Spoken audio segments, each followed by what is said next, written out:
میت کو پڑھ کر بخشنا۔ میری والدہ کا جنوری میں انتقال ہوا تھا، ہم ان کے لیے کیا کیا صدقہ جاریہ کر سکتے ہیں؟ نیز کیا ان کو کچھ پڑھ کر بخش سکتے ہیں؟ یہ کہاں تک صحیح ہے اور کیا اس کا ثواب میت کو پہنچتا ہے؟ مسز عمر ریاض سے۔ قرآن کی تلاوت وغیرہ پڑھ کے میت کو ثواب پہنچانا، جس کو ایصال ثواب کہتے ہیں، اس میں یہ اختلافی مسئلہ ہے۔ احناف کے ہاں یہ جائز ہے، بعض فقہا اس کی حقیقت کے قائل نہیں ہے۔ تو انسان کو ایک فقہ کو فالو کرنا چاہیے اور دوسرے فقہا کا بھی احترام کرنا چاہیے۔ اس کے دلائل کیا ہیں احناف کے، وہ میں کئی بار مسائل میں ریکارڈ کروا چکا ہوں، مضبوط دلائل ہیں۔ لیکن اتنی بات تو بہرحال ثابت ہے کہ اتفاقی چیز کیا ہے، وہ یہ ہے کہ پیسوں کا صدقہ کیا جائے۔ اس میں تمام فقہا کا اتفاق ہے کہ اس کا ثواب میت کو، جو بھی یعنی معتد بھی فقہا ہیں، جو ان کا اتفاق ہے کہ اگر آپ پیسے صدقہ کرتے ہیں یا کوئی کنواں کھدوا دیتے ہیں یا کوئی اور صدقہ جاریہ کا انتظام کرتے ہیں تو اس کا ثواب تو بہرحال یقینی پہنچتا ہے۔ اور حدیث میں بھی یہ چیز منصوص ہے۔ نبی صلی اللہ علیہ وسلم سے ایک صحابیہ نے پوچھا میں اپنی ماں کی طرف سے صدقہ کرنا چاہتی ہوں، افاتصدق عنہا ان امی توفیت عنی، میری ماں کا انتقال ہو گیا ہے، افاتصدق عنہا، کیا میں ان کی طرف سے صدقہ کروں؟ آپ نے فرمایا ہاں۔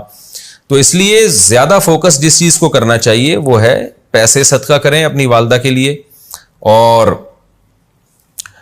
کوئی مدرسہ بنا دیں، مسجد بنا دیں، یا مسجد میں تعاون کر دیں، یا مدرسے میں تعاون کر دیں، یا یتیم خانے میں تعاون کر دیں۔ اس طرح سے کوئی بھی صدقہ جاریہ ہو، یا ویسے ہی کوئی صدقہ کسی غریب کی مدد، اور دل میں نیت کر لیں کہ اس کا ثواب میری والدہ کو پہنچے، تو یہ انشاءاللہ آپ کی والدہ کو ثواب پہنچے گا۔ میں بھی دل سے دعا کرتا ہوں اللہ تعالیٰ آپ کی والدہ کی مغفرت فرمائے اور ان کے درجات کو بلند کرے۔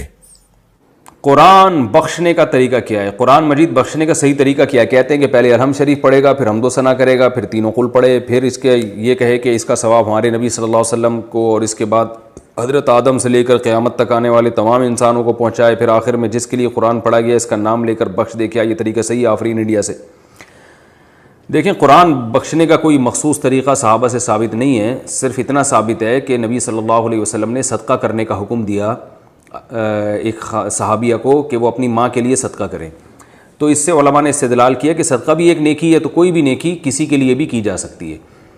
تو بہتر تو یہی ہے کہ جس چیز کا حدیث میں صراحتاً ذکر ہے اسی کو فالو کریں، یعنی صدقات و خیرات کیا کریں میت کے لیے۔ لیکن کوئی قرآن یا کوئی اور نیکی پڑھ کے بھی اگر ایصال ثواب کرنا چاہتے ہیں تو بھی ٹھیک ہے، اس کا کوئی خاص طریقہ نہیں ہے، بس دل میں نیت کر لیں کہ اللہ اس کا ثواب فلاں کو پہنچے۔ باقی یہ جو کہا جاتا ہے پہلے الحمد شریف پھر فلاں، پھر یہ اس کا کوئی ثبوت نہیں ہے۔ کوئی بھی نیکی کسی بھی طریقے سے کی جا سکتی ہے اور دل میں یہ دعا کی جا سکتی ہے اللہ اس کا ثواب فلاں کو پہنچا دے۔ رہا یہ مسئلہ کہ اتنے ساروں کو پہنچا دے، آدم علیہ السلام سے لے کر فلاں لوگوں تک، پھر تمام پیغمبروں تک، صحابہ تک، تو یہ بھی جائز ہے کیونکہ ناجائز ہونے کی کوئی دلیل نہیں ہے۔ لیکن اس میں علماء کی دو رائے ہیں۔ بعض علماء یہ کہتے ہیں کہ ثواب تقسیم ہو کے پہنچتا ہے، تو جتنے لوگوں کو شامل کریں گے ثواب ڈیوائڈ ہو جائے گا، اور بعض کی رائے یہ نہیں کہ نہیں تقسیم نہیں ہوتا بلکہ ہر ایک کو پورا پہنچتا ہے۔ تو ان میں سے کسی بھی مسلک پہ کوئی مضبوط قرآن و سنت سے دلیل کسی کے پاس نہیں ہے کہ اللہ کی رحمت سے امید کی جا سکتی ہے کہ اللہ سب کو سارا ہی ثواب پہنچا دیں، اللہ چاہیں تو ڈیوائڈ کر کے پہنچا دیں۔ تو اس لیے کوئی ایسا خاص طریقہ نہیں ہے، جس طرح سے چاہیں کر لیں آپ۔ میرا جو اپنا معمول ہے میں تو یہی کرتا ہوں